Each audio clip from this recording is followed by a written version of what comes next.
It's Wednesday, it's 11:15 and we're live in Westminster.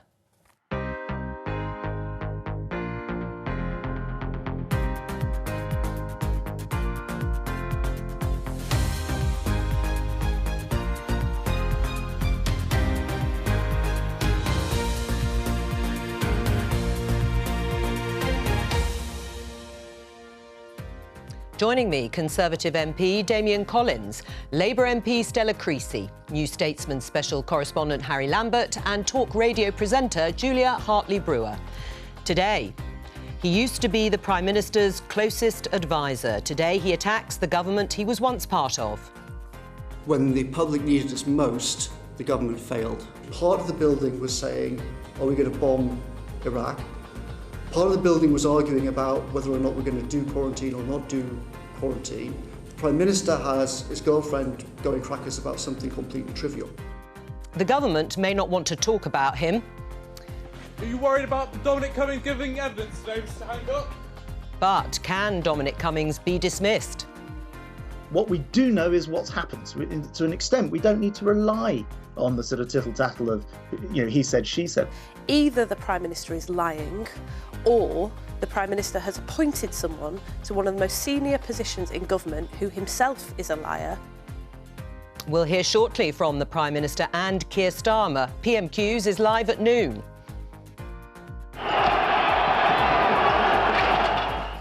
And one MP says net zero could lead to a crisis bigger than the poll tax.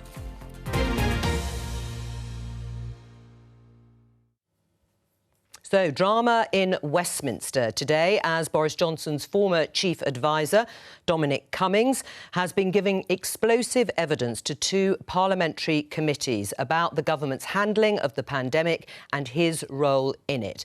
We can show pictures of him leaving and arriving, walking up Whitehall for the evidence sessions with MPs. That is still going on. But as I say, it's been pretty devastating so far.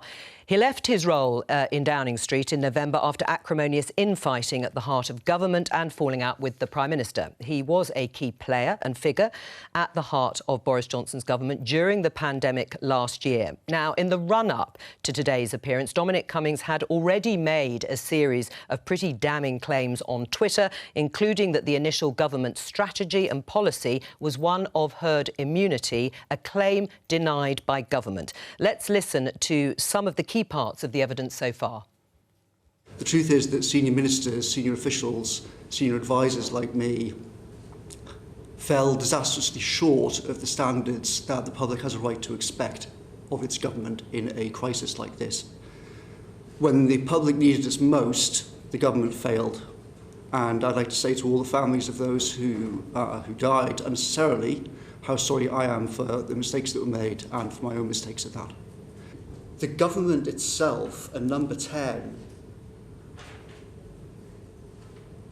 was not operating on a war footing in February on this in any way, shape or form. Lots of key people were literally skiing in the middle of February.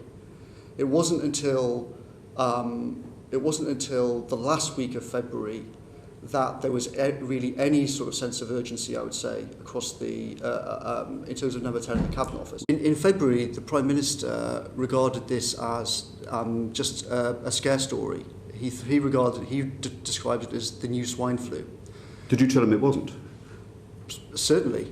But the view of various officials inside Number 10 was, if we have the Prime Minister chairing Coburn meetings and he just tells everyone it's swine flu, don't worry about it, I'm going to get Chris Whitty to inject me live on TV with coronavirus so everyone realises it's nothing to be frightened of, that would not help actually serious planning. I think that the Secretary of State for Health should have been fired for at least 15, 20 things, including lying to everybody in multiple occasions, in meeting after meeting in the Cabinet room and publicly.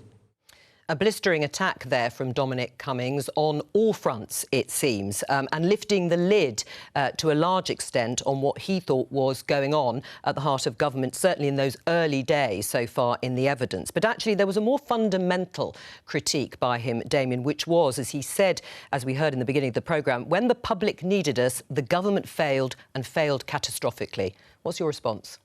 Well, a lot of his testimony today is based on his personal recollection. He's clearly someone that has got an axe to grind, and I'm not sure how much weight we should put on his recollection of these events on their own.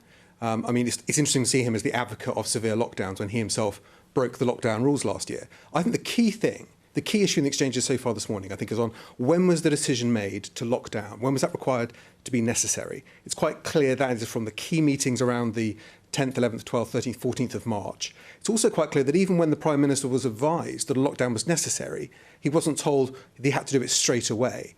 The key test for the country, the thing that people were discussing at that time was, could the NHS keep up with the demand for COVID treatment? And that was something that ultimately we did, thanks to the lockdown and the way that most people in this country responded to it. Right. I mean, Harry, listening to Damien, who says that Dominic Cummings had an axe to grind because of the way he left government at the end of last year, but he was a key figure at the heart of what was going on. Isn't this devastating for Boris Johnson and the government? Can it be dismissed? There's no doubt that this is devastating for Johnson. And, you know, they will face questions. This is like an advanced site of the public inquiry that we're going to have in a couple of years. And, of course, when that happens, you know, Boris Johnson may not be in office. So he's actually going to have to answer these questions now. But I would just push back slightly and say, of course, the big story today is Cummings and Johnson. But the key point to remember here is we just heard testimony all about how government failed to respond to a failed plan that was waiting in store for them in Whitehall. And the reality is this country has failed to prepare for a pandemic dating back to 2005 when we first drew up a pandemic strategy. It's really important for everyone to remember that a pandemic like COVID was rated as the most likely and significant risk to this country, right up there with biological attack. And yet the plan we had for it rested on completely faulty assumptions that we wouldn't be able to stop the spread of something like COVID. And in fact, we were able to, and many lives were lost because of that flawed assumption. Right. Well, Julia, picking up on that, it's something that Dominic Cummings has referenced in the evidence. And actually, broadly, if you've listened to what he said so far, he sort of paints himself as a lone voice guarding against the lack of preparedness in government and in Whitehall and the lack of urgency. Is that credible to think that he was the only one? Yes, everybody was a complete idiot and a fool and utterly incompetent, apart from this lone figure of Dominic Cummings. It's rather unlikely, isn't it? I think he paints in lots of ways a very accurate picture. And certainly, as Harry says, there'd been abject failure of planning for many, many years. And I think it's a bit difficult to lay that at the feet of the Prime Minister or cabinet ministers who were in office when the pandemic did hit. Abject failings by very senior civil servants for a very good length of time. But yes, it is simply not credible. And when Dominic Cummings says, look, you know, the Prime Minister didn't think it was serious, wasn't taking it seriously, wasn't going to meetings and things, well, you were his senior advisor. It was your job to make sure he did know it was serious. And given that basically Dominic Cummings was pretty much the reason why Boris Johnson had got himself elected as Prime Minister, and promises to deliver Brexit and the like, all very much related to Dominic Cummings' plans, it's a bit rich, I think. And I think a lot of people will take what he says with a pinch of salt. That said, while he's casting aspersions on everybody, including the Health Secretary, some very damning comments made about him, and if they are backed up by the Cabinet Secretary in terms of the not trusting the Health Secretary to be honest, that is going to be very serious for his future. But just because we can take a lot of what he says with a pinch of salt doesn't mean there isn't an awful lot of truth in it. I think we're going to be learning quite a lot more today. Stella, listening again to what he said and watching Dominic Cummings having to explain his actions to MPs and to the committees and what he thought at the time, you also get a sense of 2020 hindsight. It is quite difficult, isn't it, to be able to recall what you thought at the time all these months later.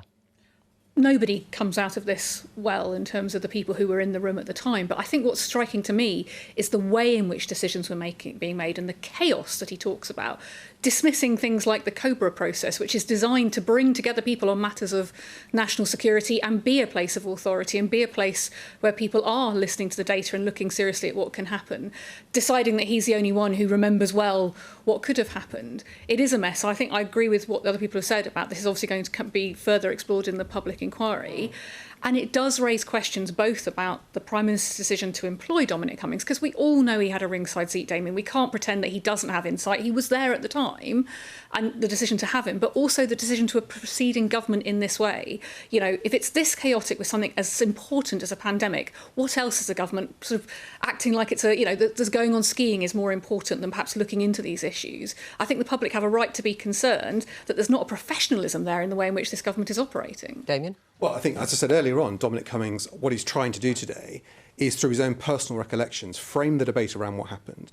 The Select Committee, I know from having chaired a Select Committee for several years, the committee's in a difficult position because it's having testimony based on one person's interpretation of private conversations that happened last year. The committee's not in a position to say, well, you say this, but actually this evidence says that. A public inquiry will be. It'll have all the evidence from lots of different people. Although a lot of it is out in the public domain too. Well, indeed. So a lot of when he's talking about documents and evidence and minutes, most of that has been online for a long time as the minutes of the SAGE meetings and so on. What you're largely playing in the clips are his personal recollections of who said what and when.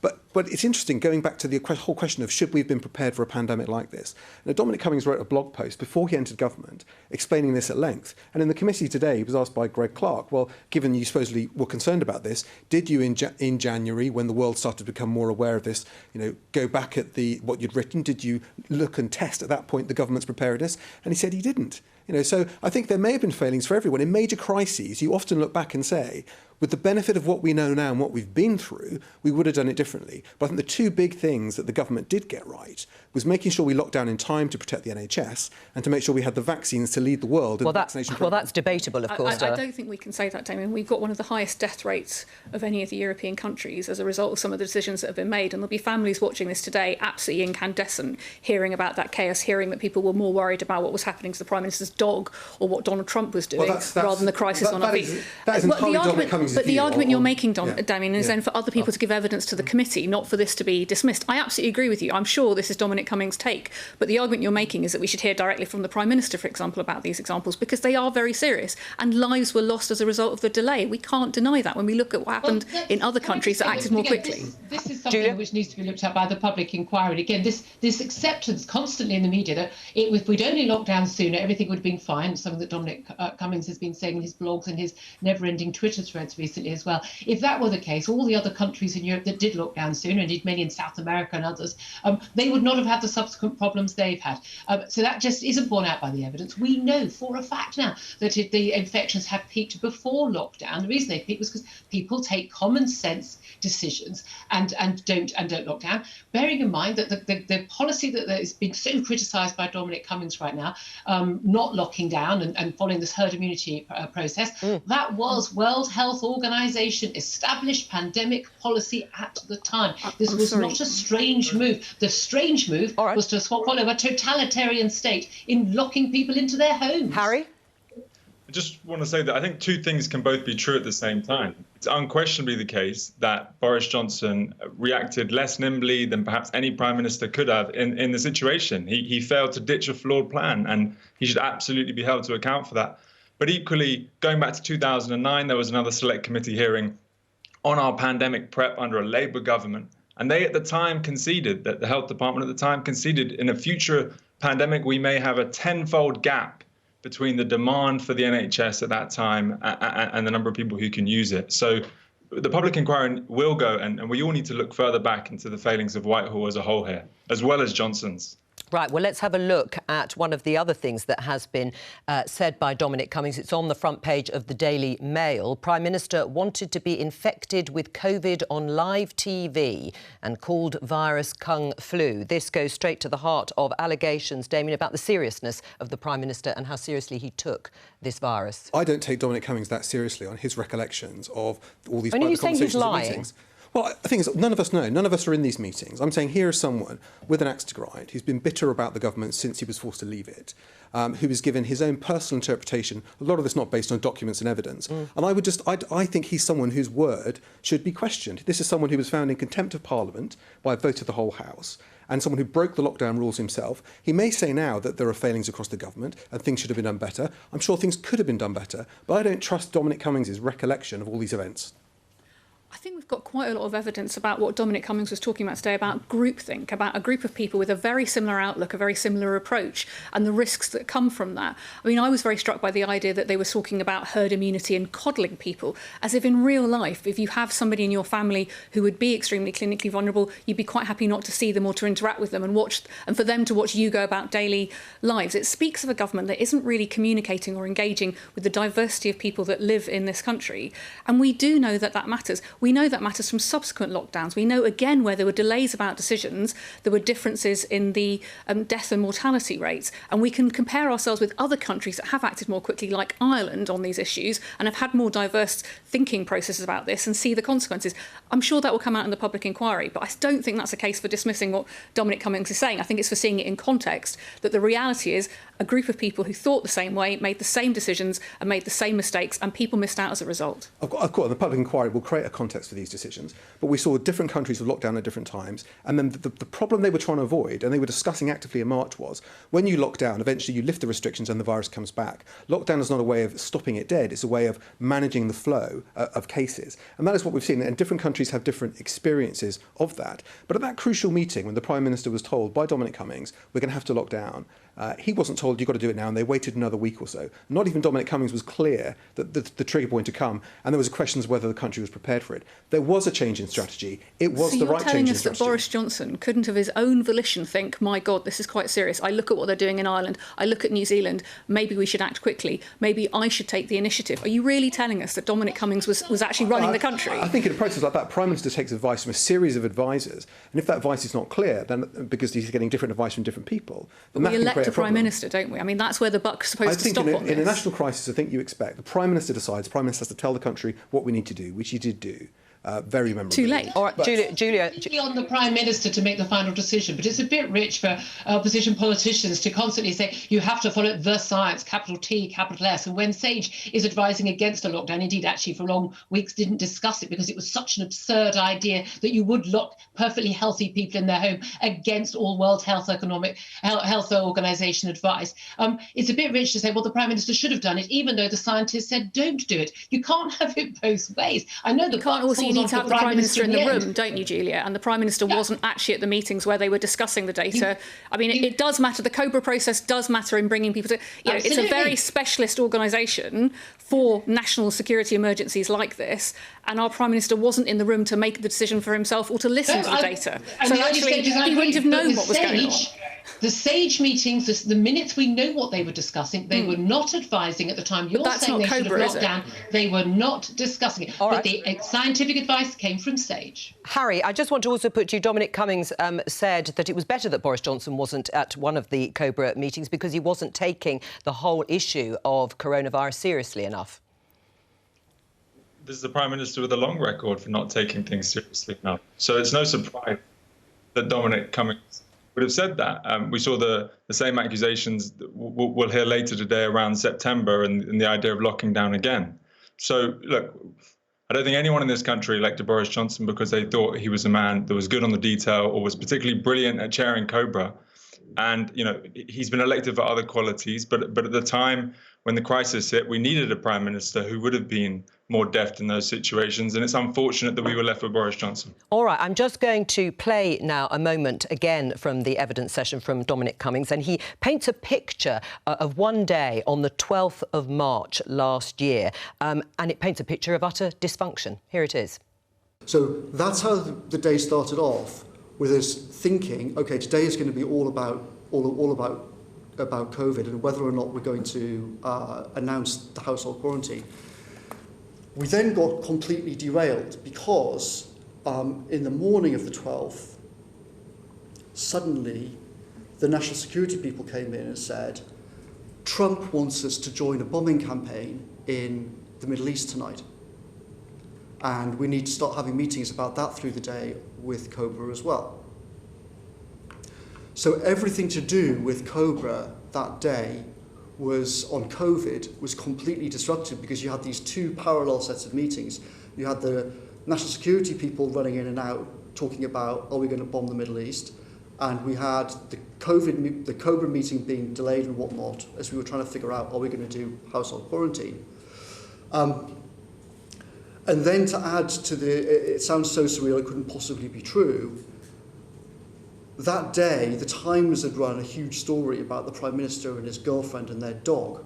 And the Prime Minister's girlfriend was going completely crackers about this story and demanding that the press office deal with that. Julia, a normal day in government then?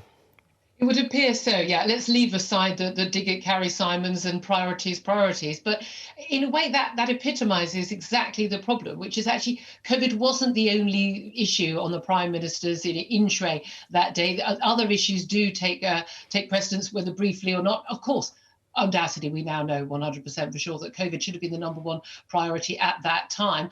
But this is the issue. In a total failure, once they went from not really paying enough attention to COVID to paying attention to only COVID, we made exactly the same, but opposite but equally bad mistake, which was to focus on one issue and leave aside all the costs, for instance, of lockdown. Again, so much the focus is on if only everyone had listened and we'd all locked down soon, everything would be okay. That is not borne out by the international evidence. It's not borne out the evidence here. If there'd been more time spent focusing on not, for instance, putting elderly people in hospital testing positive for COVID into care homes, we would have saved more lives than everything else that we've already done. That cost about 30,000 lives. There are so many different things we could be focusing on. That is an epitome of what happens in government when you actually have an awful lot in your intro. Do you agree, Harry? Well, look, I think the real problem here is that Julia's describing a whole set of things we failed to do when we locked down, right? We failed to shield, we failed to provide for people that were left on their own. This is all stuff that should have been done when we correctly planned for this crisis. And the great concern now is we're not going to learn the lessons from COVID for many years.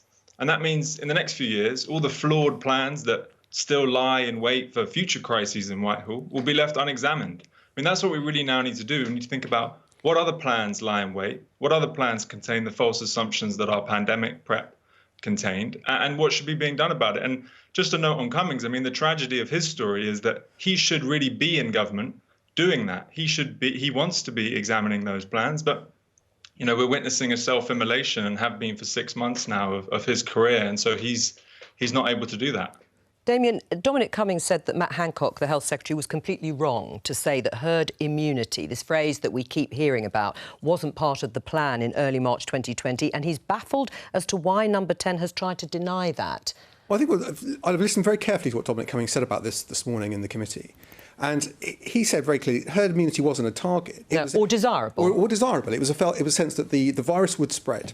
And was it better to have the virus spread so there was a single peak by September, rather than to spread the peaks over the year and potentially have a second peak during the winter when the NHS is normally under pressure, and that could be even worse. That could lead to even more lives being lost. Right. So those were different strategies that were being discussed at the time. So it was part of the policy then. It was just the understanding of it was different. What Dominic Cummings said himself was the language that was used to describe it is very important, because herd immunity was not a target. To say it was a policy, if ministers had gone out publicly and said we believe in herd immunity, then many people may have interpreted that saying, well, I should get it. I should go out and actively seek to get it, and that could have made the problem a lot worse. So I think it was known at the time. It was discussed that eventually the country would achieve herd immunity. You might say that's what we're going through now.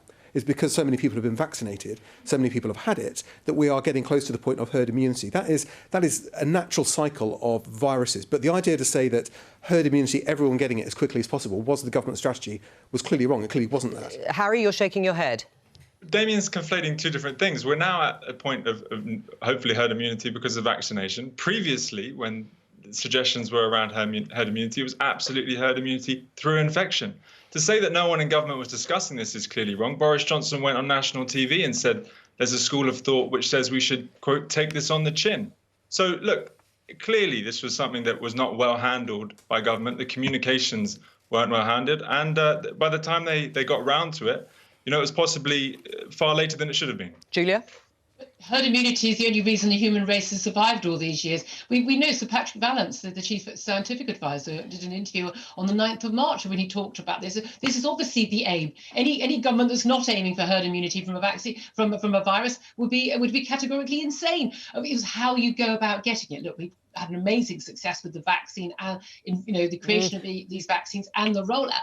But without that, this is the only way we would have been able to achieve going back to normal life. The question was whether or not you were going to be shielding the people who are most vulnerable while other people caught the virus and 99.9% of them being perfectly fine as a result, or whether you were going to lock up an entire population at the same time. And that's the difference. Right. Would you agree with that, Stella?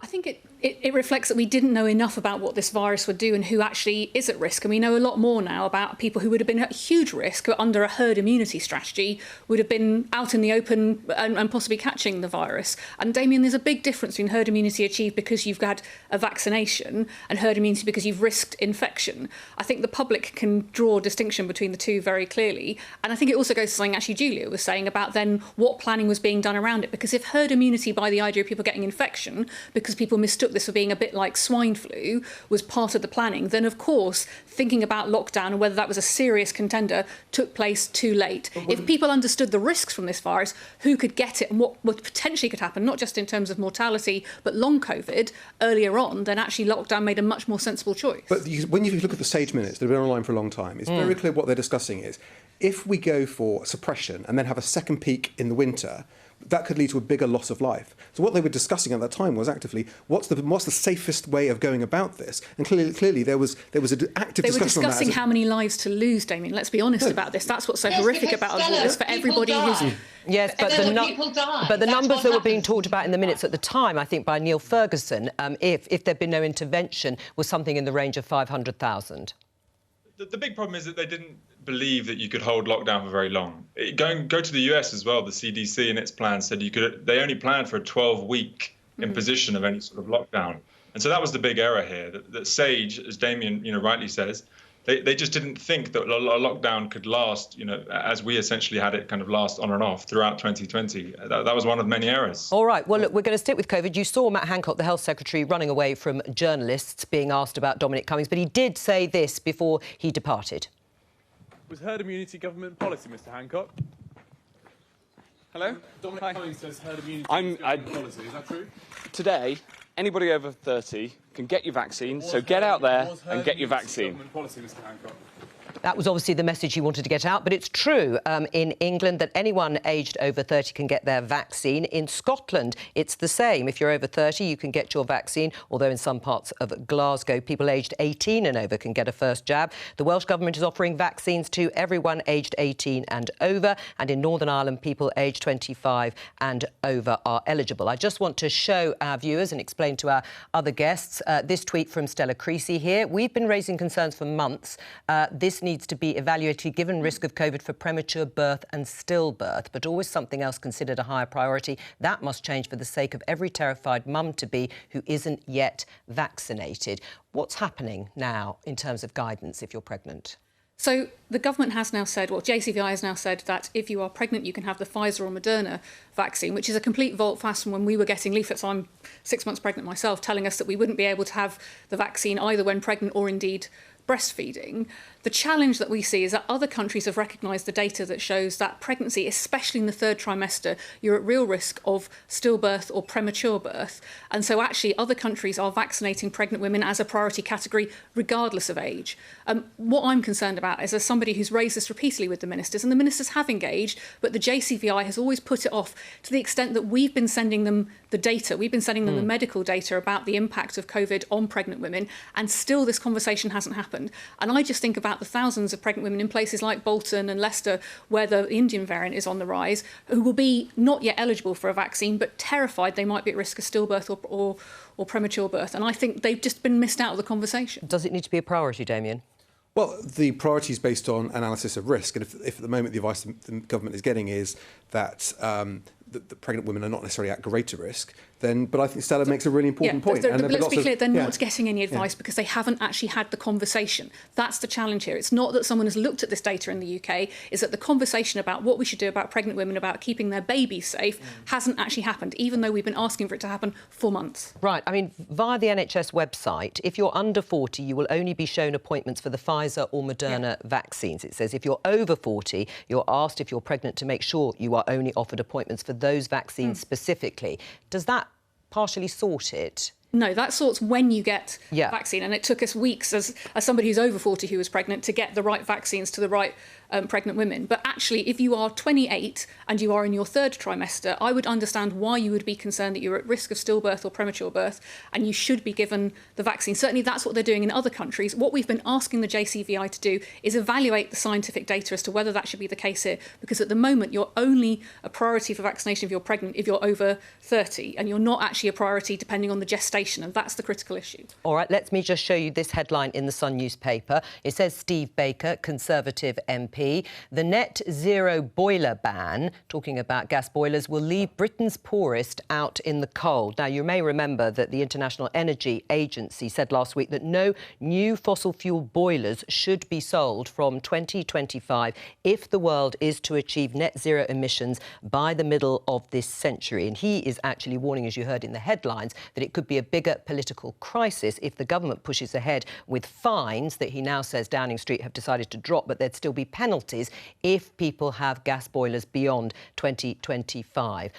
Should they change tack, the government? I think this is... No, I don't think they should. Remember, we're talking about no new ones. So we're saying that at that point in the future, new homes should be heated in other ways. We're seeing a huge shift into solar being installed in people's homes directly. We've had a big increase in electricity from renewable energy. I think from when Stella and I were first elected to Parliament in 2010, one of the biggest transformations in energy in this country has been the massive acceleration of renewable energy, I think far beyond what we would have predicted. And new technology in terms of low carbon technologies is changing the way we do so many things, including the way people drive and move around the country as well. So I think we will achieve net zero through these changes in technology and these breakthroughs that will affect our lives. Right, Julia, are they being honest about the costs?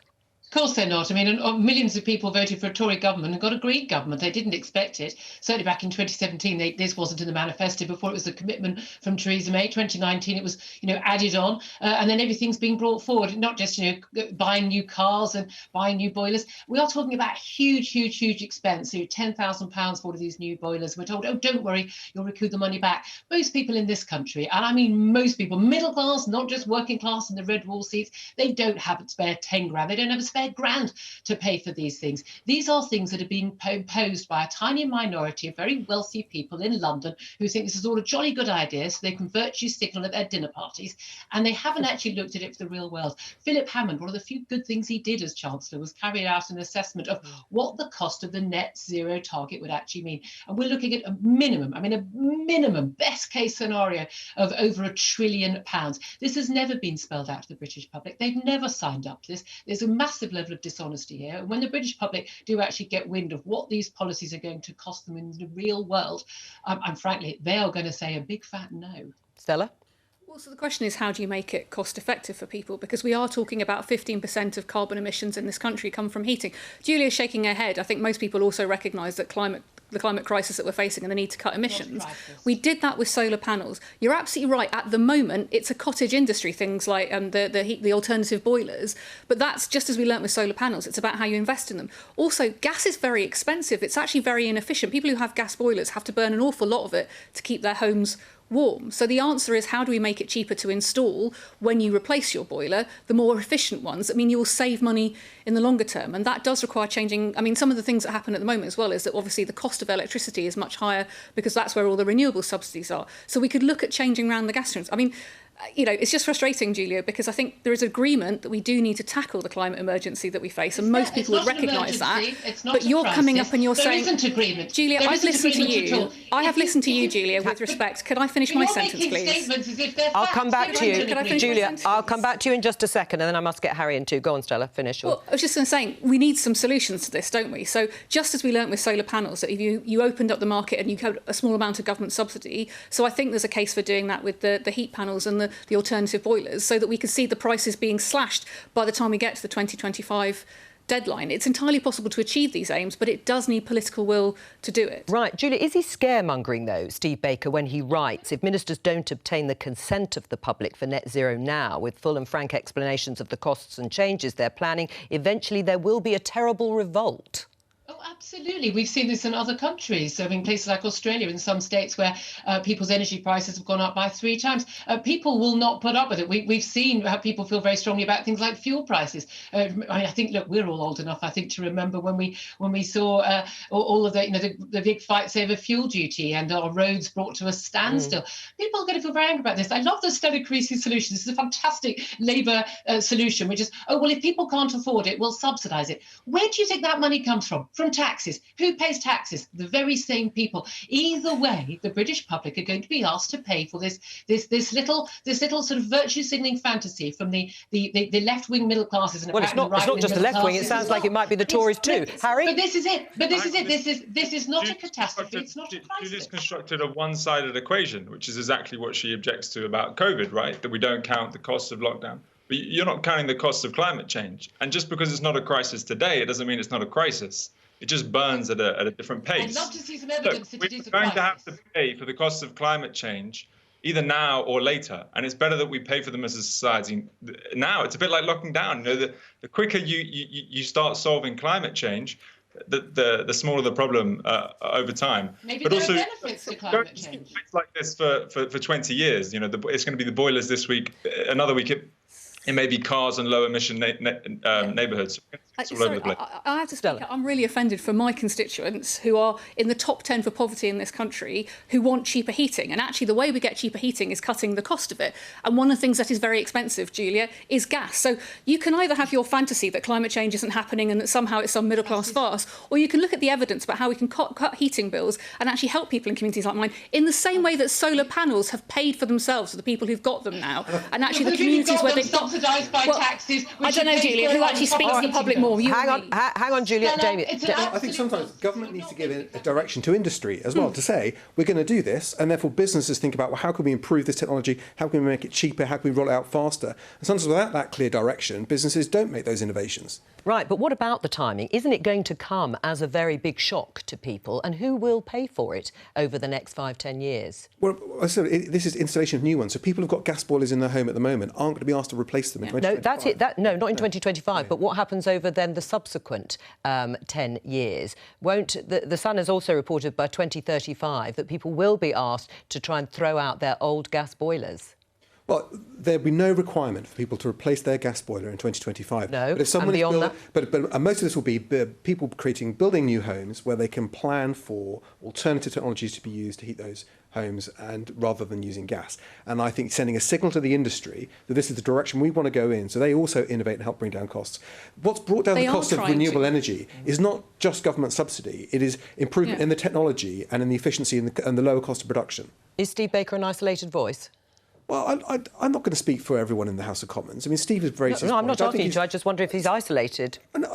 There will be people that have questions similar to Steve's. He's entitled to his opinion. I don't think it is going to be as catastrophic as he portrays it. And I think this is a necessary step if we're going to take net zero seriously. Harry? Yeah, I mean, Steve's a fascinating character and has allies in the party. But I think, look, the key point here is less a piece in the Sun and facile comparisons to the poll tax than the simple reality of the equation we're dealing with here. This is, as I say, something a bit like COVID that's just hitting us a little bit differently, but we have to respond quickly. The quicker we respond, the less severe the cost. We've just learnt this lesson, have we not, in the last year? So now we can act on the climate as well. Right. Julia? Again, we use words like climate crisis, climate catastrophe. This is not based on the actual facts. Yes, climate change, yes, but it doesn't necessarily have to all be bad. Some of it, there are lots of benefits from climate change as well. The question is how much the human beings can actually influence it, and what the costs and the benefits are of the actions we can take, and whether or not they are worth it. And a lot of them won't be worth it, and most of them, by the way, are not going to be being paid by the people having this discussion today. All right, Stella, have a final word before we move on. Yeah, I mean, we're dealing with a May which is one of the wettest on record. So I think people recognise that climate change is a very real thing. The question is, how do we get the cost of alternative heat sources down to the same price that you would pay for a new gas boiler? There are market interventions that you can make. Government should be able to make those. We've learnt those lessons from the solar panel industry, and this is a 15% of our total emissions. So it would make a big contribution to reducing our carbon emissions and reducing the pressures on our climate. Right. I know you've got your head in your hands, Julia, but we're going to move on and talk to the BBC's deputy political editor, Vicky Young. She was in the studio with me yesterday talking about a story to do with Parliament's procedures to deal with bullying and harassment, and also the news that the MP Rob Roberts had been suspended. Tell us about the recall issue and government moves, if there are any, to close a loophole that would prevent Rob Roberts from facing recall petition. Yeah, and it's just worth explaining to people that if an MP is suspended for more than 10 days and that sanction is imposed by the Standards Committee, then they face what's called a recall petition. And if enough constituents sign that, then they can face a by-election and ultimately, of course, be booted out. But this independence grievance process, which deals with bullying, harassment, sexual misconduct, that is a different process. Now, yesterday they said and recommended that Rob Roberts should be suspended for 6 weeks, but the recall doesn't apply in that case. Now, this has caused a bit of a storm. Labour saying that actually that is completely unjust and it's absurd that it doesn't apply in cases of sexual misconduct.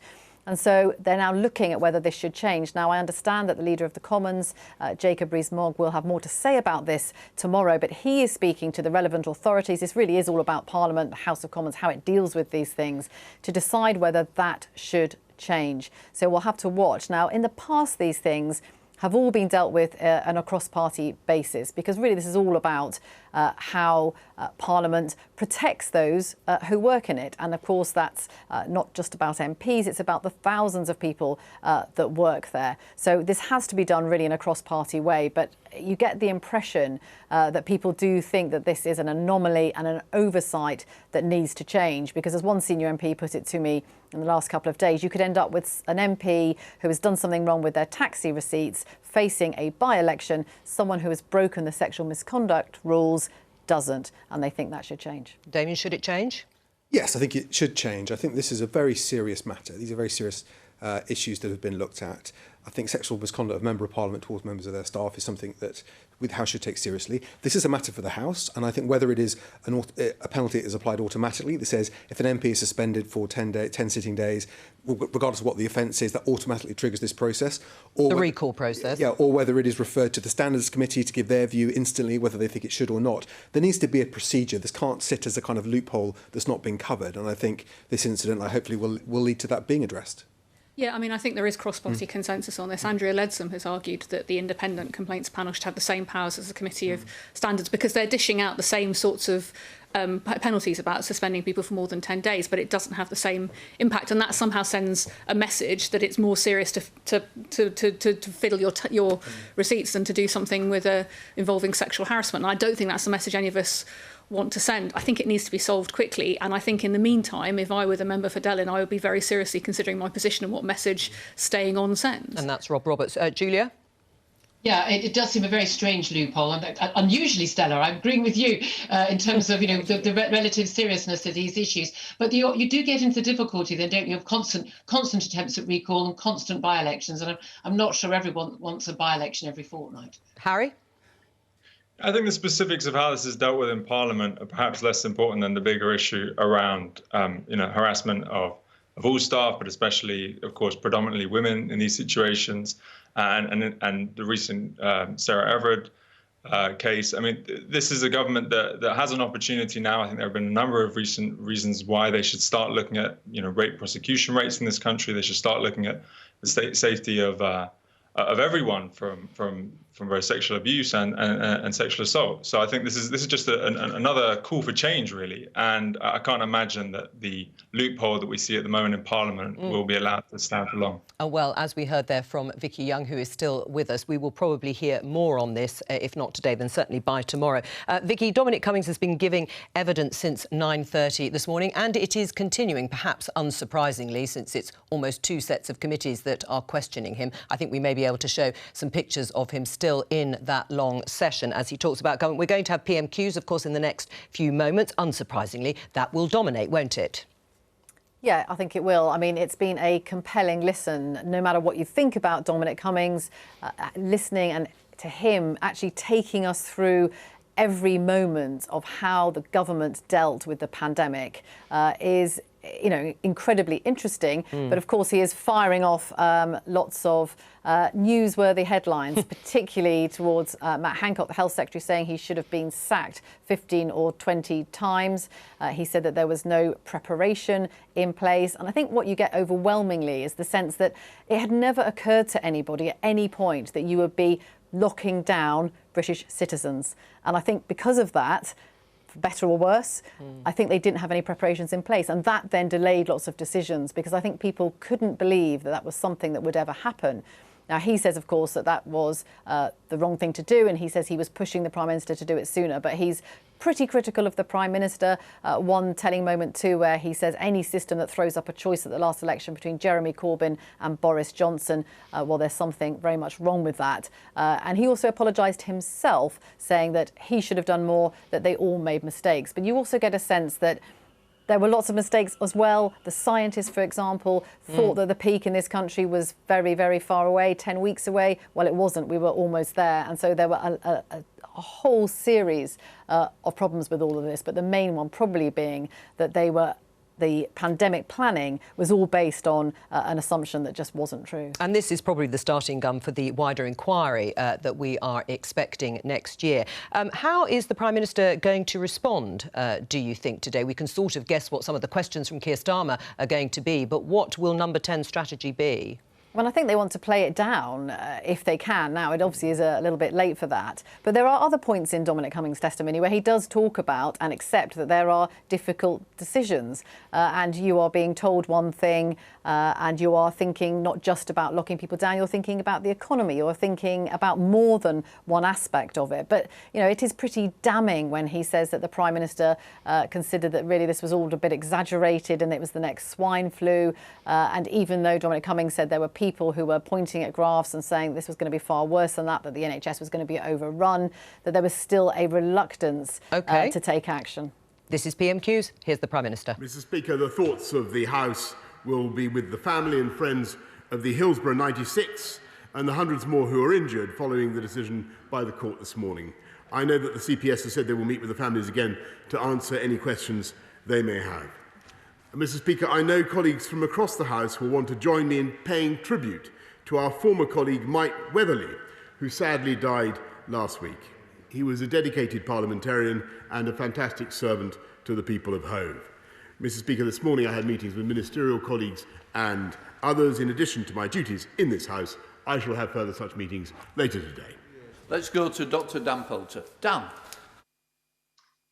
Thank you, Mr. Speaker. And I draw the House's attention to my declaration of members' interests as a practising NHS doctor who's been working on the front line of the NHS during the pandemic.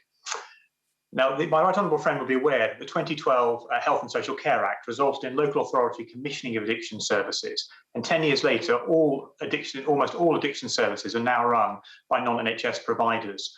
The result is that the numbers in alcohol treatment have fallen, many alcohol detoxes take place in an unplanned manner, and both opiate and alcohol deaths are at record levels. Would my right honourable friend agree with me that for the sake of patients, we must bring commissioning and provision of addiction services back to the NHS, and will he meet with me and experts in this field to discuss how we can get this right? Mr. Speaker, I want to thank my honourable friend for everything that he's done throughout this pandemic in the NHS, but also for raising this vital issue.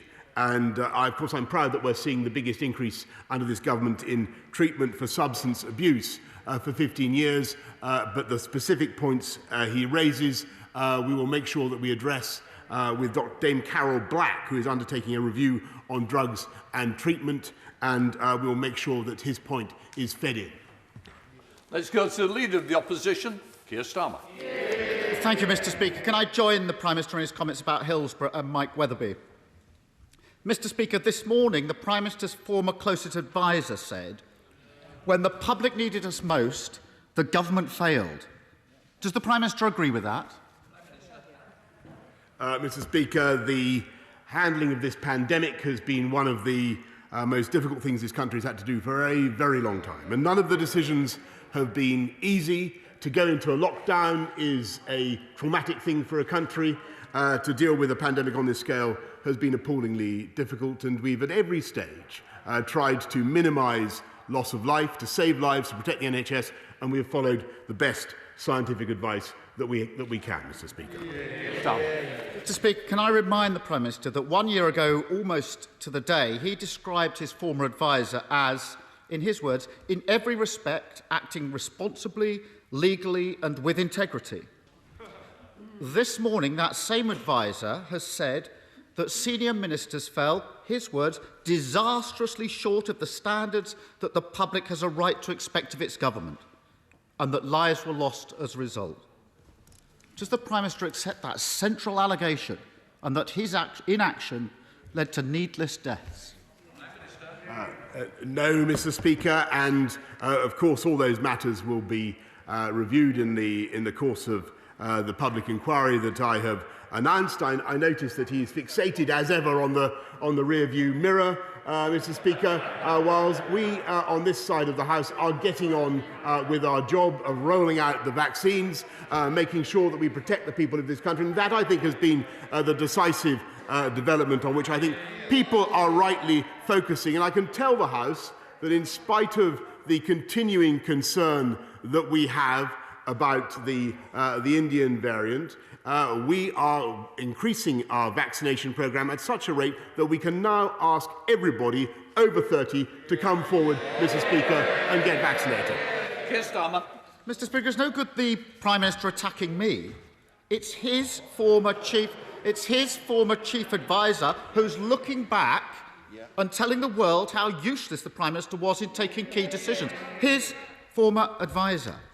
One of the most serious points made this morning is that the Prime Minister failed to recognise the severity of this virus until it was too late, dismissing it as, quote from this morning, another scare story, like the swine flu. Does the Prime Minister recognise that account of his own behaviour? And if so, will he apologise for being so complacent about the threat that this virus posed? Mr. Speaker, I don't think anybody could credibly accuse this government of being complacent about the threat that this virus posed at any point. We have worked flat out, Mr. Speaker, to minimise loss of life, to protect the NHS, while they have flip-flopped, Mr. Speaker, from one position to another, backing curfew one day, opposing it the next, backing lockdowns one day, opposing it the next, calling for tougher border controls one day, then saying that quarantine is a blunt instrument the next. Mr. Speaker, we have got on with the job of protecting the people of this country from one of the worst pandemics in living memory, if not the worst in living memory. We have turned the corner, and it is no thanks, Mr. Speaker, to the loyal opposition opposite. Mr. Speaker, I can see that the evidence of his former adviser is really getting to the Prime Minister this morning in that response. Another incredibly serious statement from the Prime Minister's former adviser this morning concerns the conduct of the Health Secretary, including an allegation that the Health Secretary misled other ministers and officials on a number of occasions. Now, I don't expect the Prime Minister to respond to that, but can he confirm from this morning's evidence, can the Prime Minister, can he confirm, did the Cabinet Secretary advise him, the Prime Minister, that he, the Cabinet Secretary, had, quote, lost faith in the Health Secretary's honesty? The answer to that is no, Mr. Speaker, and I'm afraid I haven't had the benefit of seeing the evidence that he's bringing to the House. But I must say that I think what the people of this country want us all to do is to get on with the delicate business now of trying to reopen our economy and restore people's freedoms, get back to our way of life by rolling out the vaccine. I would have thought that that was a much more profitable line of inquiry for the right honourable gentleman today. And that's why I think the people of this country want us to focus on. Speaker, the Prime Minister can't have it both ways. Either his former adviser is telling the truth, in which case the Prime Minister should answer the allegations, or the Prime Minister has to suggest that his former adviser is not telling the truth, which raises serious questions about the Prime Minister's judgment in appointing him in the first place. There's a pattern of behaviour here. There was clearly a lack of planning, poor decision-making and a lack of transparency. And a Prime Minister who was absent from the key decisions, including 5 early Cobra meetings, and who was, to quote his former adviser, 1,000% too obsessed with the media. But another central allegation briefed overnight is that the Prime Minister delayed the circuit break over the autumn half-term because, quote, COVID was only killing 80-year-olds. Can I remind the Prime Minister that over 83,000 people over 80 lost their lives to this virus, and that his decision to delay for 40 days from the sage guidance on the 21st of September until the 31st of October will be seen as one of the single biggest failings of the last year. Now having been told of the evidence, does the Prime Minister accept that he used the words COVID was only killing 80-year-olds or words to those effect? Prime Minister. Mr. Speaker, we saw what happened during the pandemic, and particularly he talks about the September lockdown and my approach to it, and the very, very difficult decision that the country faced. And of course, this will be a matter for the inquiry to go into, but we have an objective test, Mr. Speaker, in the sense that there was a circuit breaker of the kind he describes in Wales. It did not work, and I'm afraid, Mr. Speaker, I'm absolutely confident that we took the decisions in the best interests of the British people. When it comes to hindsight, Mr. Speaker, I could just remind the right honourable gentleman that he actually, he denied this at the time, and then had to correct it, but he voted to stay in the European Medicines Agency, Mr. Speaker, which would have made it impossible for us to do the vaccine rollout at the pace that we have. Mr. Speaker, it's not me giving evidence this morning, it's his former adviser. And I note the Prime Minister is careful not to refute these allegations. Mr. Speaker, what we're seeing today is the latest chapter of a story of confusion, chaos and deadly misjudgments from this government. From a Prime Minister governing by press release, not a plan. In the last 24 hours, we've seen the same mistakes made again, with the ridiculous way 1.7 million people in Bolton, Burnley, Bedford, Blackburn, Kirklees, Hounslow, Leicester and North Tyneside have been treated. In the light of the drip of these very serious allegations and the failure of the Prime Minister to provide even basic answers and continuing mistakes affecting millions of people, does the Prime Minister now recognise he must bring forward the timing of the public inquiry into COVID and that it should start this summer and as soon as possible? No, Mr. Speaker, as I've said before, I'm not going to consecrate valuable official time on that now, whilst we're still battling a pandemic. And I thought, actually, that was what the House had agreed on. And, Mr. Speaker, he continues to play these pointless political games whilst we get on with delivering on the people's priorities. 14 new hospitals, 8,771 more police on our streets. Now, we're getting on with sorting out the railways, Mr. Speaker. We're giving the young people the opportunity of home ownership in a way they've never had before, with 95% more mortgages, and we've vaccinated, we've delivered 60 million vaccinations across this country, more, and he loves these European comparisons, Mr. Speaker, more than any other European country, including 22 million second doses. And that, with great respect to the right honourable gentleman, I believe that is the priority of the British people. That's really what they're focused on, whilst he voted to stay in the European Medicines Agency. They vacillate, Mr. Speaker. We vaccinate. They deliberate. We deliver. Tom Tugendal. Thank you, Mr. Speaker. I'm sure my right honourable friend, the Prime Minister, remembers with great fondness his trip of July last year to the Discovery School in Kings Hill, but he probably remembers best his meeting with Tony Hudgell, an amazing and inspirational young boy who had at that point already raised £1.5 million for charity and been awarded by my right honourable friend the Points of Light award that he so generously hands out to those who've achieved so much. Will he join Tony and Tony's parents, Paula and Mark, and me, and many others around the country in campaigning for Tony's Law, New Clause 56 to the Policing, Crime and Sentencing Bill? This is a very minor change to a very important bill that would bring child abuse sentencing in line with that of adult abuse. I know he has put his heart into this space, and I'm sure we can all look forward to his support.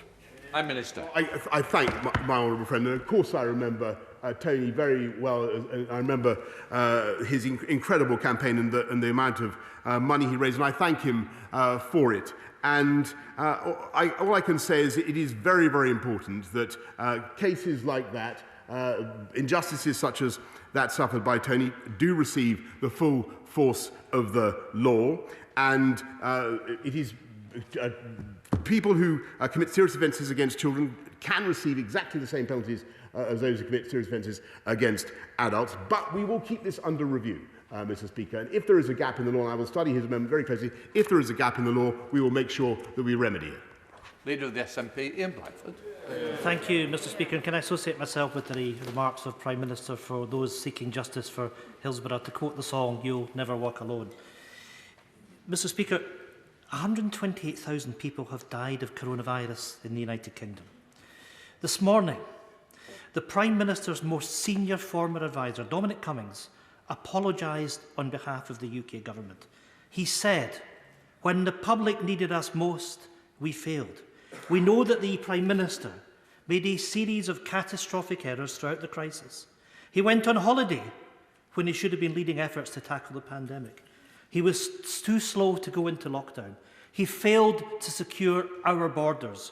He sent millions of people back to their offices prematurely. There is no doubt that these mistakes cost many thousands of lives. When even a disgraced figure like Dominic Cummings is willing to own up and apologise, isn't it time that the Prime Minister does the same?"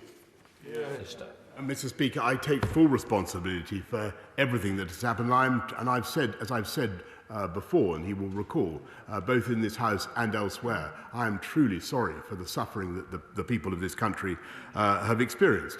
But I maintain my point that the government acted throughout with the intention to save life and protect the NHS and in accordance with the best scientific advice. That's exactly what we did. Ian Blackford.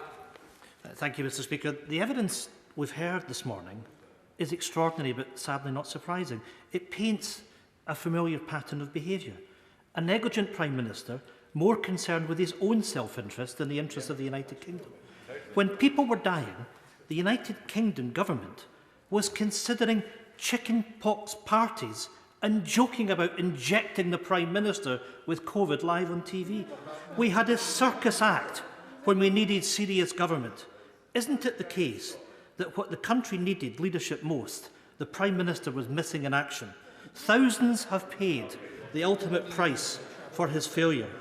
When will the Prime Minister finally accept responsibility for the failures of his government?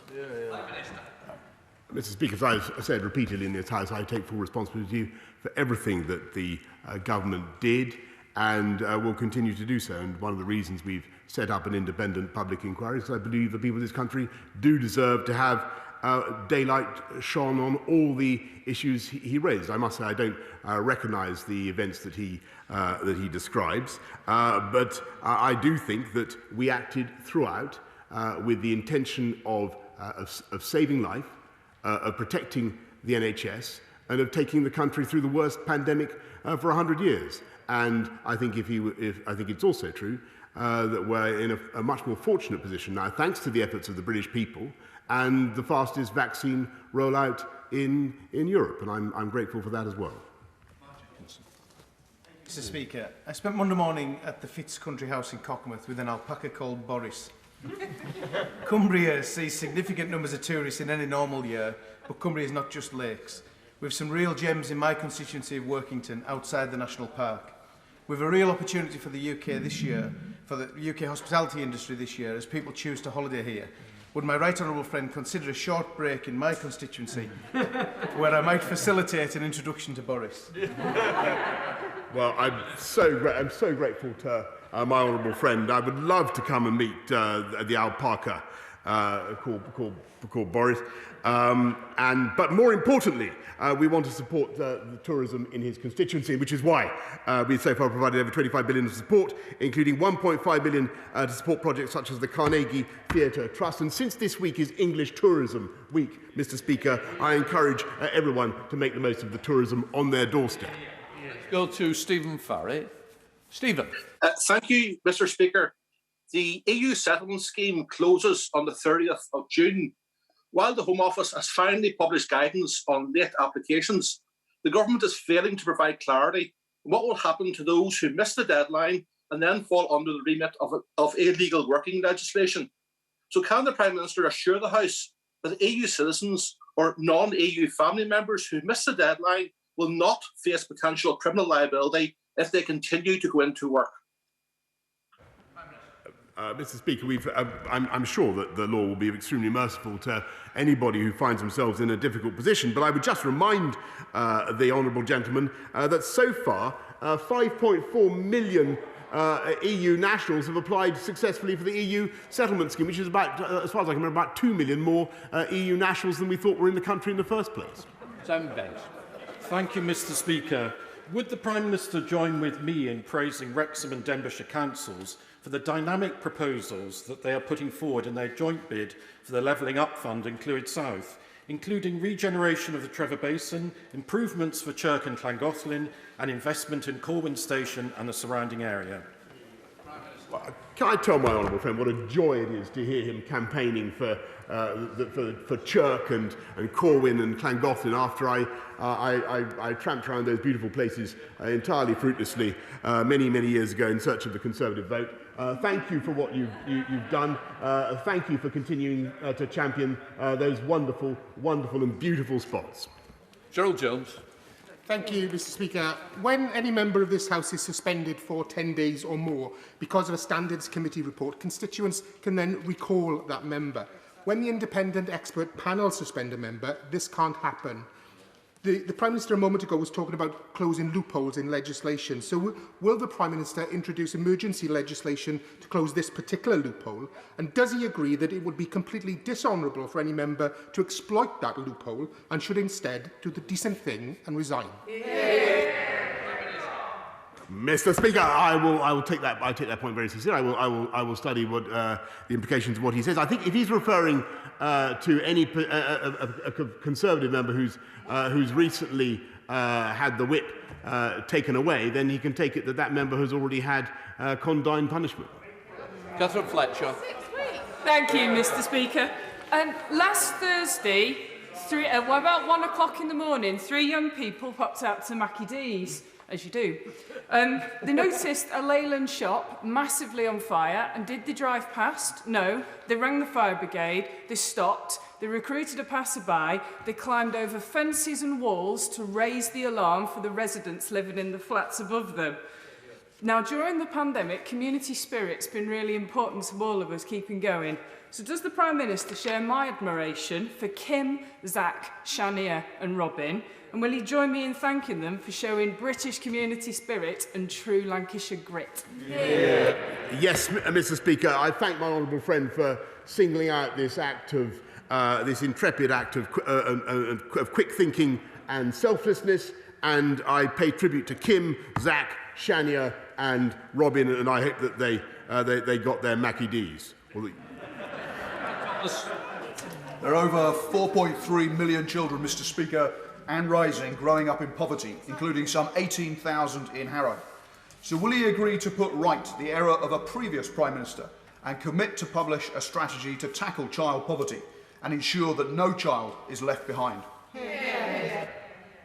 Mr. Speaker, it's vital that we tackle child poverty, and that's why we are uniting and levelling up across the country with the biggest programme of investment for a generation, if not more. But we're also seeing fewer households now with children in poverty than 10 years ago. But I perfectly accept that there is more to be done. Anthony Brown.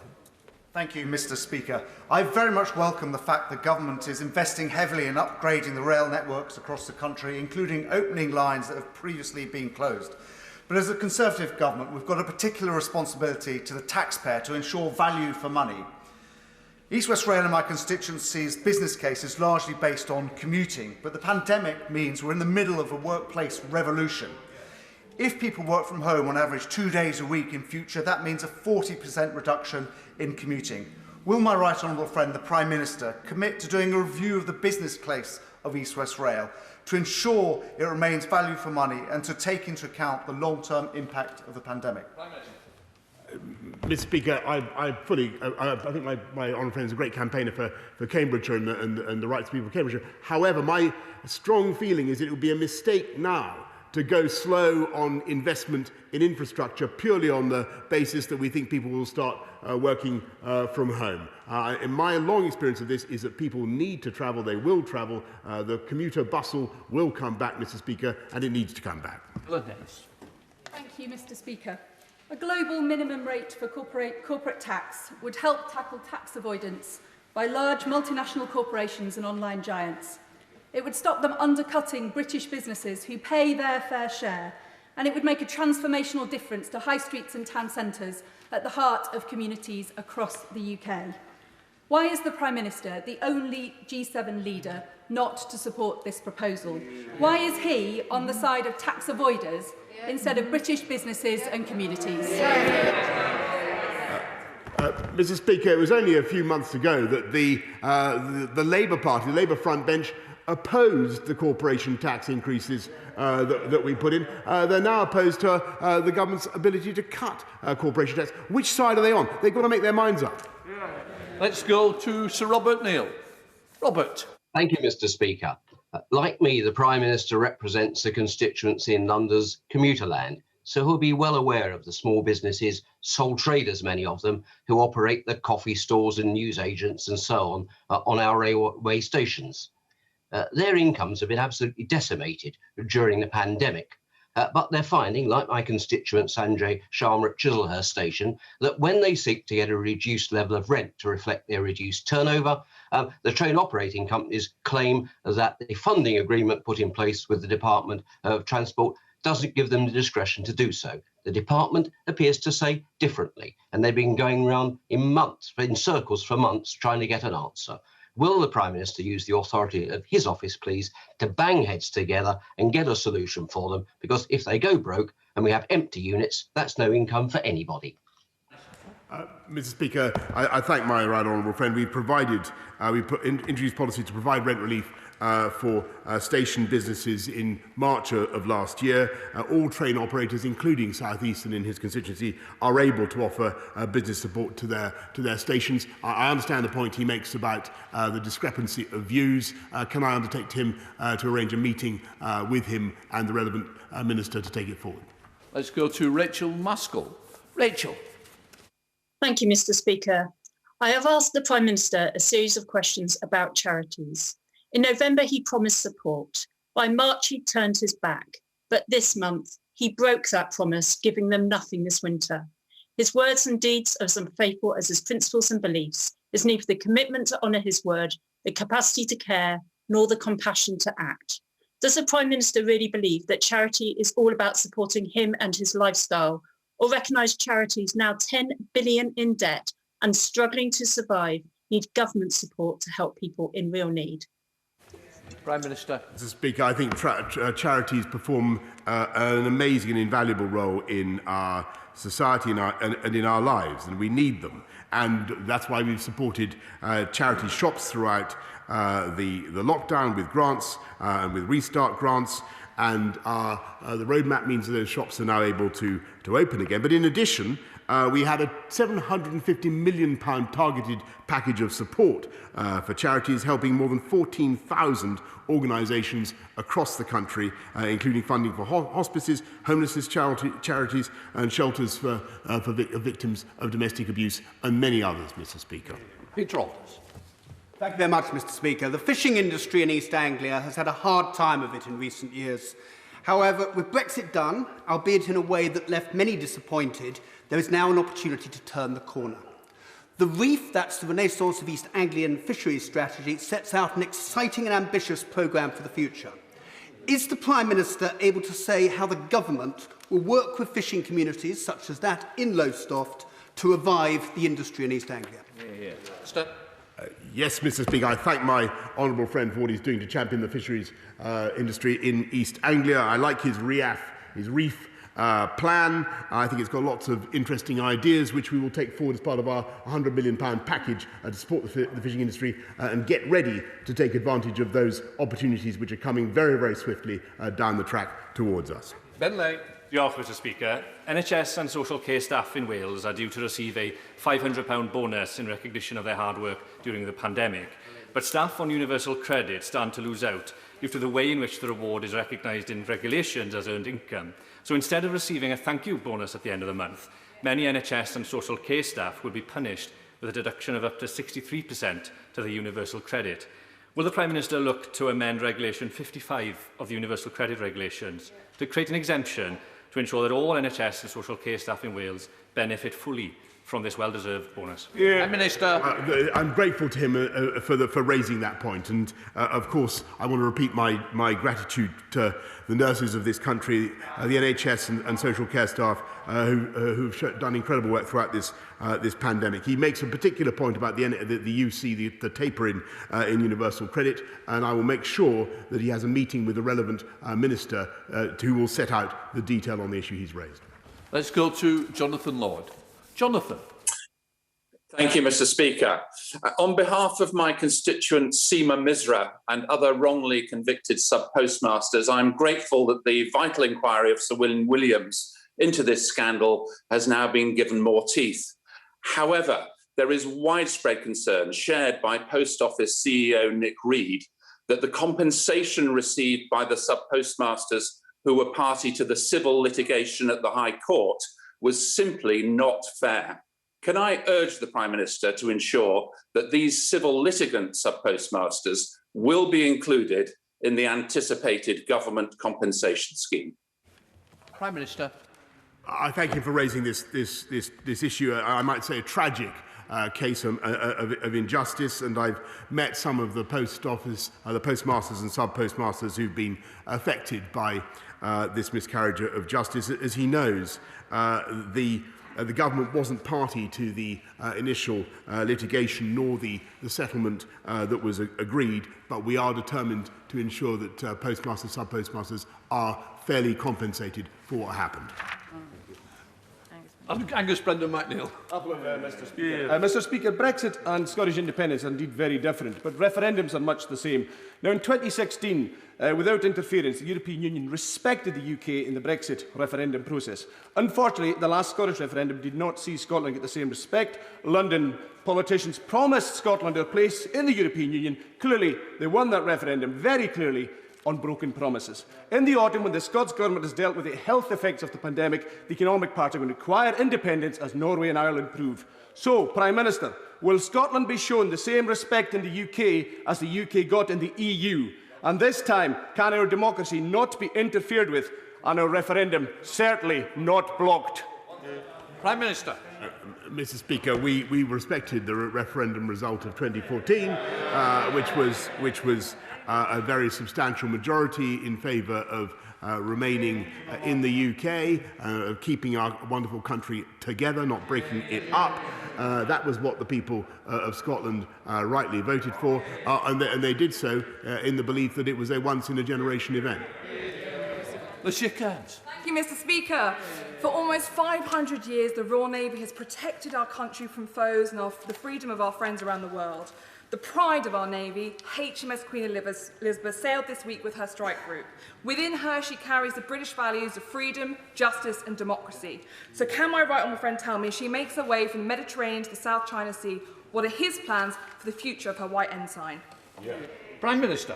It was fantastic to be aboard HMS Queen Elizabeth, which is a vessel longer than the Palace of Westminster itself, Mr Speaker, and forms a more eloquent statement in many ways than many of the speeches or indeed interventions that we've heard this afternoon about Britain's role in the world and our determination to expand shipbuilding and expand our naval presence, which not only is good for the UK and good for the world, but good for jobs and growth around the country.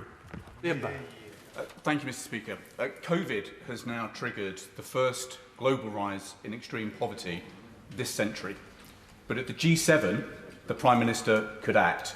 He can ask leaders to reallocate the IMF's $1 trillion worth of special drawing rights and restock the World Bank's £83 billion worth of IDA fund. This is a multi-billion-pound package of support for the world's poorest. So will the Prime Minister today commit to leading this argument at the G7 so a pandemic of disease doesn't now become a pandemic of poverty? Prime Minister. I thank him for it's great to see him in his place, I say, Mr. Speaker. And actually, I've already had, always great to see him in his place. I've had conversations on that very matter already with Christina Georgieva. Boris. Thank you, Mr. Speaker. One of the many awful things about the past year has been the inability to visit family and friends in hospital. It's caused immense anguish for many of my constituents. We're seeing some progress locally, and I hope with the brilliant rollout of the vaccine we will see more. But can the Prime Minister inform the House when we will see normal visiting hours resumed for all hospitals nationwide? Minister. I know she speaks for many, many millions of people who have wanted to visit loved ones, Mr. Speaker, and I know the anguish that they have felt. We need to balance those feelings, which are wholly legitimate and right, with the need to manage the risk of infection, as I know she understands very well, and will be updating the guidance as soon as it's possible to do so. Thank you, Mr. Speaker. Tala, 13, Rula, just 5 years old, her big sister Yara, aged 9. 3 Palestinian children killed in an Israeli airstrike. The Israeli military murdered 63 other children and 245 Palestinians in its recent assault on Gaza. The call for Palestinian freedom has never been louder, but this Conservative government is complicit in its denial. It has approved more than £400 million in arms to Israel since 2015. So can the Prime Minister look me in the eye and tell me that British-made weapons or components weren't used in the war crimes that killed these 3 children and hundreds of other Palestinians? Prime Minister, we shouldn't use props, just to remind members. Mr. Speaker, I think that the whole House understands that nobody wants to see any more of the conflict, of the appalling conflict that we've seen in Israel and Gaza. And everybody wants to, I think we're all glad that there's now a ceasefire and a de-escalation. And as for the position of the British government, I think that it's probably common ground across most members of this House that what we want to see is a two-state solution. Mr. Speaker, that is what the UK government has campaigned for many, many years, and that continues to be our position. I'm now suspending the House for 3 minutes to enable necessary arrangements to be made. That brings us to the end of this week's Prime Minister's questions. All the questions from Keir Starmer, the Labour leader, unsurprisingly, following the evidence and related to the evidence given by Boris Johnson's former chief advisor at Number 10, Dominic Cummings. Let's welcome Transport Minister Robert Courts, the Shadow Health Minister Justin Madders and Laura Kuenssberg, the BBC's political editor. Starting with that, Keir Starmer obviously wanted to press home his advantage following some of the explosive, there were so many things that Dominic Cummings has said about what was going on, particularly in the early days of the government. Did he actually manage to shed any more light on what happened? I think it was rather muted, actually, Jo. I mean, he had plenty of fodder from the controversial former advisor and his claims this morning, which is still going on in Parliament right now. But I'm not sure, really, that Keir Starmer made very much headway, partly because the Prime Minister said, again, as he said before, on any of these kinds of criticisms, there'll be a public inquiry. It will all come out in the wash then. Notably, though, he didn't deny another claim that has been made, not in the evidence sessions, but that came out overnight, that when discussing lockdown at one point, Boris Johnson had suggested that, oh, well, COVID only actually causes death to people who are over 80 anyway. Now, the Prime Minister didn't completely deny that, and Keir Starmer did raise that with him. So I imagine that will be picked up. But in terms of really landing any blows at Prime Minister's questions, I'm not sure it happened, really. In terms of Boris Johnson's defence, if you like, and the strategy, you mentioned the inquiry, which, of course, is going to be the stock answer, isn't it? This will all come out in the inquiry. We heard a little bit of that earlier from Damien Collins, another Conservative MP. But also that they want to be forward-looking. He used that phrase, fixated on the rear-view mirror, he accused Keir Starmer of, because they are going to try and use or exploit, justifiably or not, the idea that the vaccination programme is so successful, people will perhaps not remember some of what happened in the early days of the pandemic. Is that going to hold? Well, I think it depends who's listening to it. So, yeah, there's no question that lots of Tory MPs and perhaps lots of members of the public might say, well, actually, I've got my vaccine now. It appears that the economy is not going to be as terrible as people thought it would be. Actually, the government's got through what was no doubt a very, very bumpy period at the beginning. And remember, this evidence from Dominic Cummings so far has been fixed on the March decision-making and the government's preparation for it. We'll get more later in the day on what happened later on. But I think then if you were watching this morning's evidence and perhaps you were the family of somebody who'd lost their life during the pandemic, if you were listening to this morning's evidence and you were someone who was working in the NHS, if you were listening to this morning's evidence as somebody whose life had really been affected for the worse by the early handling of the pandemic, and of course if you were a political critic of Boris Johnson, then I think you really might feel rather differently. And at the very least, whatever Dominic Cummings' motivations are, whatever the government defence is, he has painted a picture this morning of a system that was at times chaotic, at times completely dysfunctional, and actually a repeated series of failures, his own included. And it was interesting, despite sometimes on social media his kind of bravado and swagger, clearly this morning he sort of had taken some kind of humility pill. You know, he apologised numerous times. But he started, didn't he, with an apology? Exactly, and began with an apology. But I think also this argument that you do hear a lot at the moment from Conservatives that, oh, well, the public doesn't care, so therefore it somehow doesn't matter. Well, I don't think that really necessarily holds. There are plenty of issues that the public might not be very aware of or they might not necessarily be very engaged in. Frankly, lots of people spend much of their lives never really very engaged in the minutiae of politics. But that doesn't mean that issues don't matter. You know, the public interest is not the same as what the public is necessarily interested in. So I'm not really sure that the government can be sure that they can just dismiss all of this, because whatever you think of Dominic Cummings, his behaviour, his stature, what he's really trying to do here, he was in the room when a lot of very important things were decided, and therefore his testimony is relevant, even though he's not a neutral witness. Right, well, we're going to come to many of the things you've just outlined with our guests, and I will bring them in just a moment. They're sitting there waiting patiently. But just before we do, much of Dominic Cummings' ire was directed, and is still being directed, I understand, at the Health Secretary, Matt Hancock. Let's just take a listen to something he did say. Hancock wanted to be able to go on TV and say, look at me, my 100k target. It was criminal, disgraceful behaviour that caused serious harm. Now, one of the consequences of it was, we'll get onto that with the vaccine programme, that was one of the reasons why the Cabinet Secretary and I agreed that we had to essentially take testing away from Hancock and put it in a separate agency. Is he in trouble, Matt Hancock? Will he have to come and answer questions? I'm sure he'll have to answer questions on what Mr Cummings has suggested about him this morning. I mean, there's obviously no love lost between the two of them. Clearly. I think what may be crucial, however, is whether or not anybody else comes to the wicket to back up some of what Mr Cummings has said. So this morning he suggested that the Cabinet Secretary at the time, Mark Sedwill, had agreed with him that there was a case for Matt Hancock to lose his job. Dominic Cummings claimed in a meeting that the Cabinet Secretary had said he'd lost faith in his ability to be honest. Now, obviously, we're trying to bottom out whether or not that did actually happen. I think if Mark Sedwill were to confirm that, well, it then puts Matt Hancock in a very uncomfortable, tricky situation. But Boris Johnson denied it in the House when Keir Starmer had said as much too. All right, let's talk to Justin Madders and Robert Courts.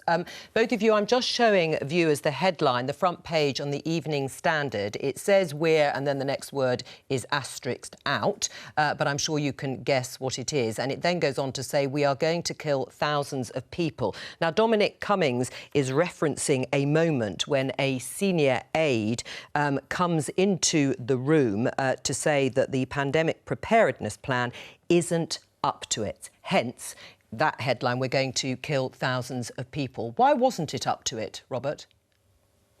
Look, I think, first of all, we have to look at the context in which government was operating at the time. This was an unprecedented challenge, and all over the world, countries were suffering and have suffered from a devastating impact, both in terms of economies, in terms of lives put on hold, and sadly, of course, tragically, lives lost. And every single life that has been lost is, of course, a tragedy. But at all times, what government was doing was operating according to the science and according to the evidence that was given by But I've asked you specifically advice. about the pandemic preparedness, about how prepared this country was for a global pandemic which had been warned about for many years. It's true, it predated the Boris Johnson government, and in fact the one before that even. But why not, when there have been so many warnings, was the country not prepared? Well, you see, the reason why I make that point, and I make the point about following the scientific advice and following the advice that's given by advisors, is because the government has to decide. You know, that is what leadership about, and that is the difficult position that the government's been in. And difficult decisions have always had to be made. And is that because you didn't have a plan? There wasn't a proper plan, and that's why that senior aide, according to Dominic Cummings at least, came in to say we're all, well, it was going to be very difficult.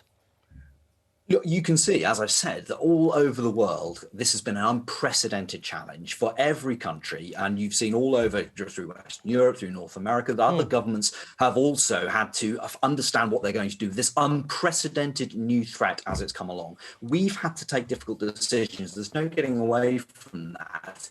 But we're in the position of having to decide, because that's what leadership's about. That's not, of course, what the opposition are doing. They have the luxury of carping from the sidelines and from abstaining. Now, there will be a time when we will learn lessons from this, but the way to do it is coolly, calmly, and in the public inquiry that the Prime Minister has already promised, not on a reaction to what is one person's view. Right. Well, Keir Starmer also put, as Laura described, the quote from Dominic Cummings that the Prime Minister said this is only a disease that's killing 80-year-olds. He didn't deny he said that. I'm not going to get into speculation about what may have been said in the context of understandably pressurised discussions. Well, why didn't he just say he didn't say it? Otherwise, we can only conclude he did. There will be a time at which we can learn lessons from this, and it's the inquiry that is the right place to do that, not in response to one person's views expressed as we've heard them today. Laura? Well, Minister, it's not just one random person's views. I mean, this is somebody who was in the room alongside the Prime Minister and making decisions. It's not commenting on speculation. It's the former most senior advisor saying this on the record publicly. It's not speculation and something that's sort of randomly tucked into the middle of a newspaper column somewhere. But it's important, Laura, that we look at the context, isn't it? It's important that we look at the context in which this government was operating, and that is also a global context, looking at what was coming out of WHO at the time. And, you know, the SAGE records, of course, are available. But, Minister, this is a simple thing about something that Prime Minister did or didn't say, and which he didn't deny today. This is not something regarding the context. As you've said, everybody knows the government was under significant pressure.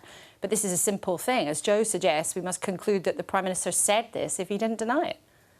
Look, I'm not going to get into speculation about what may have been said in a closed meeting at the early stages of the pandemic. Let's look at what we know happened. You know, let's look at how we know we've had some of the toughest border measures in the world. And above all, let's look at the things that we know the government is responsible for, which are a major positive. Firstly, the creation of a diagnostics industry that the UK just didn't have, enabling us to do more testing than Europe, than the rest of Europe at this stage, and particularly the vaccine rollout. That decision to order early in bulk from different suppliers is why we're in the best position in the world in terms of the vaccine now. That is hugely to the government's credit. It is hugely to the Prime Minister's credit. It is hugely to the Health Secretary's credit. Right. And nobody would deny the success of the vaccination programme. But do you accept, if you like, the main thrust of the evidence that we heard this morning, which was that the government was not prepared in a way that it might have been and was slow to grasp the gravity of the situation? So even when people were seeing television pictures of what was going on in northern Italy,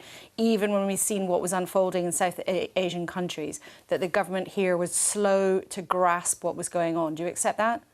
No, I don't accept that at all. We look at the context of what was happening worldwide, where this is an unprecedented challenge and the government is having to deal with that, as is every other country, which has had a devastating impact from the pandemic as well. Let's look at what we know. That's why I make that point, because we know the government's responsible for creating that testing industry. We know the government is responsible for having ordered vaccines early and in bulk that puts us in the positive position we're in now. Let's deal with what we know, not speculation about what may or may not have been said early on. Justin Madders, thank you for waiting patiently.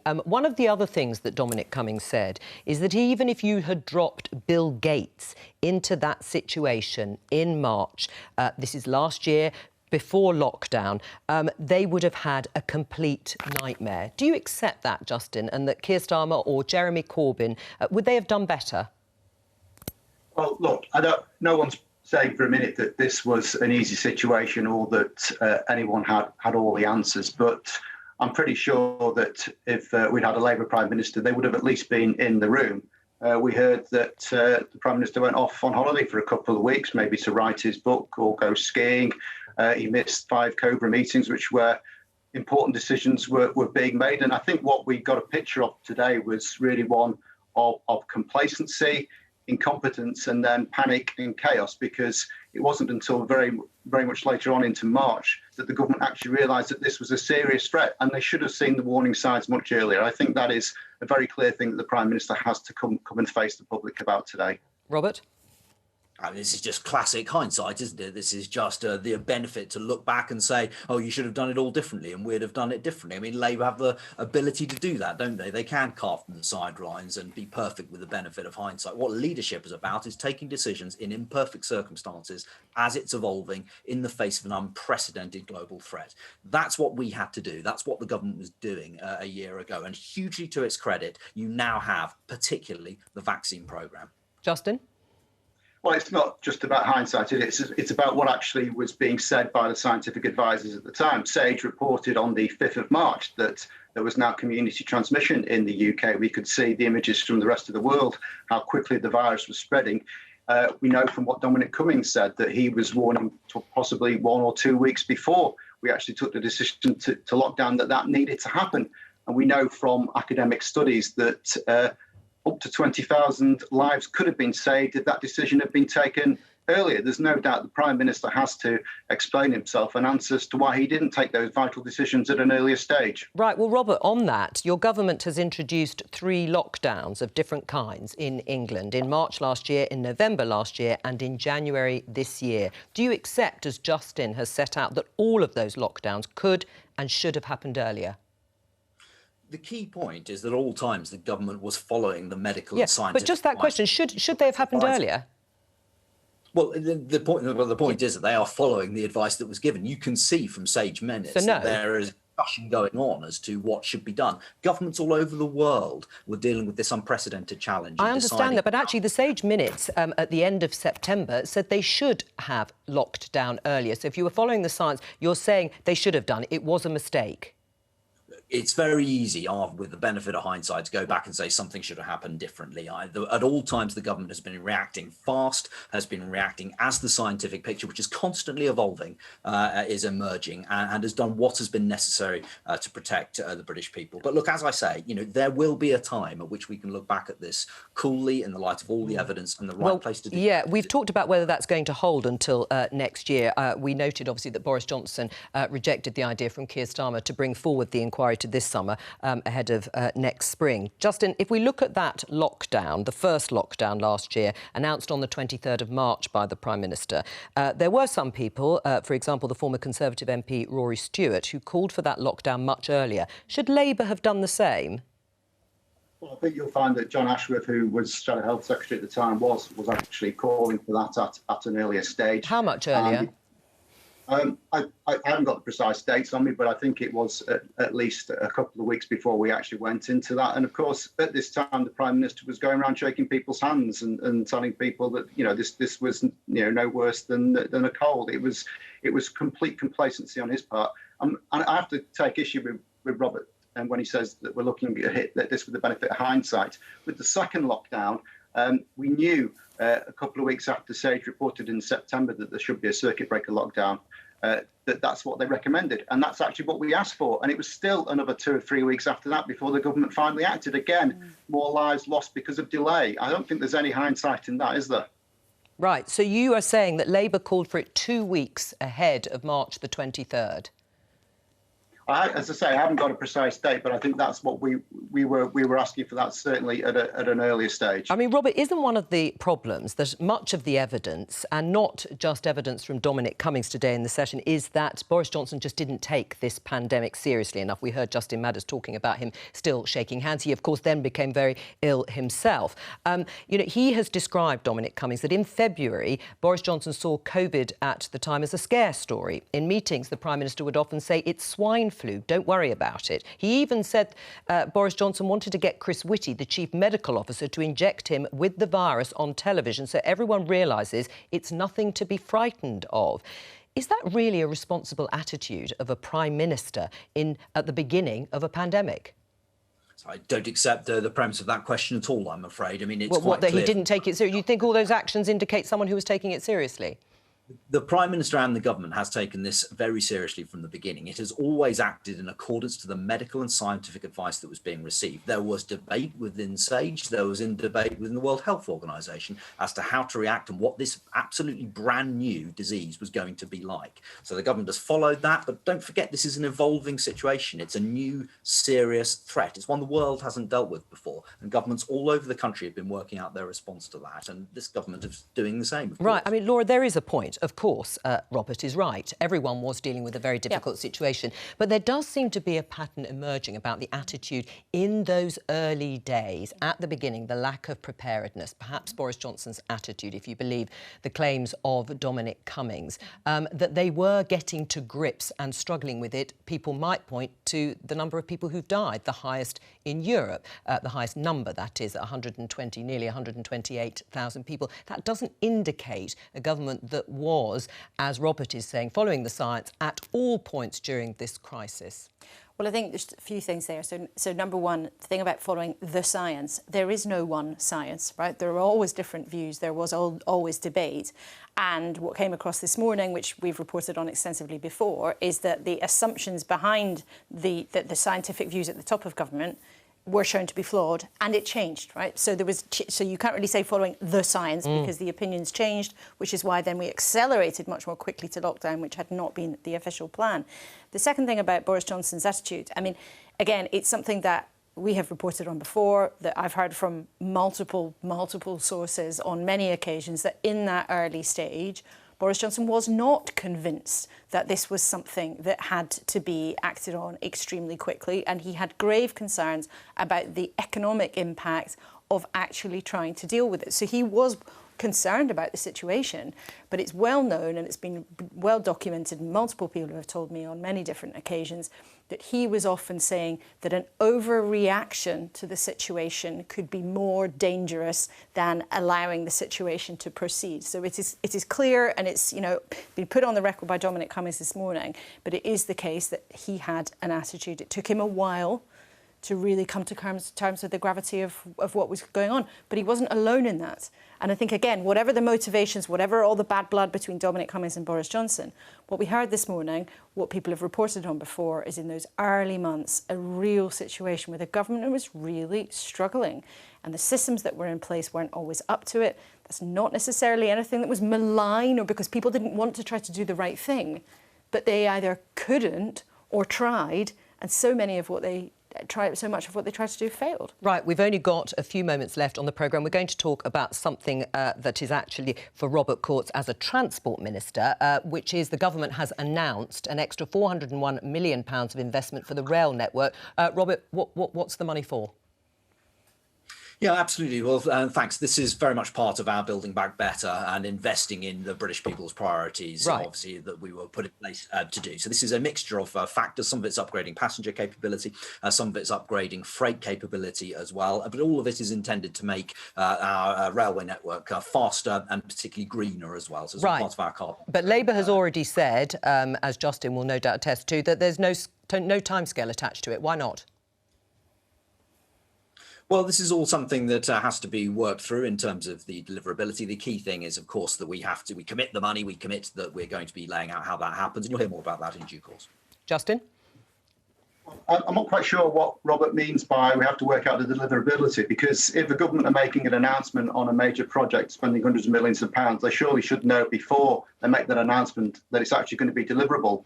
We have, in fact, had 60 announcements in the last 7 years about major rail projects in the north of England. Not one of them has actually started. So I think rather than focusing on press releases, and again, that was something that came out this morning, the government are obsessed with issuing press releases. They actually ought to focus on whether they can actually deliver the things that they're promising. Robert?